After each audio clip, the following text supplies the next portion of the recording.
राधे कृष्ण दोस्तों। दिव्य उपदेश पुराण में श्री प्रहलाद जी महाराज कहते हैं, हमारे प्रभु श्री हरि को प्रसन्न करने के लिए ब्राह्मण होना आवश्यक नहीं है, उत्तम कुल में होना आवश्यक नहीं है, देवता होना भी आवश्यक नहीं है, ऋषि होना भी आवश्यक नहीं है। हमारे प्रभु को प्रसन्न करने के लिए शीलवान होना, साधु संत सन्यासी बनना भी आवश्यक नहीं है, शास्त्रों का ज्ञान होना भी आवश्यक नहीं है।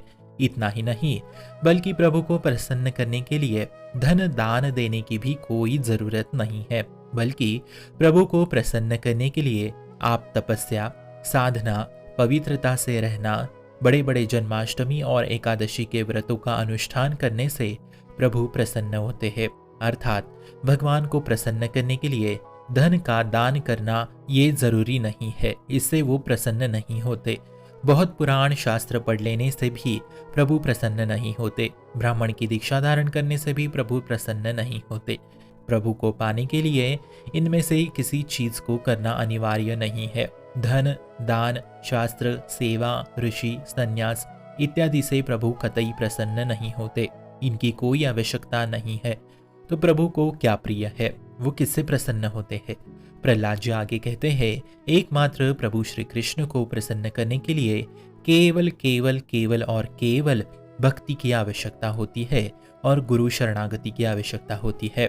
यदि किसी में ये भाव आ जाए कि मेरे प्रभु है और प्रभु का मैं हूँ और अंत मुझे प्रभु ही चाहिए, ऐसी भावना हृदय में आ गई तो आप कोई भी हो, फिर निश्चित रूप से आपकी भगवत प्राप्ति हो जाएगी।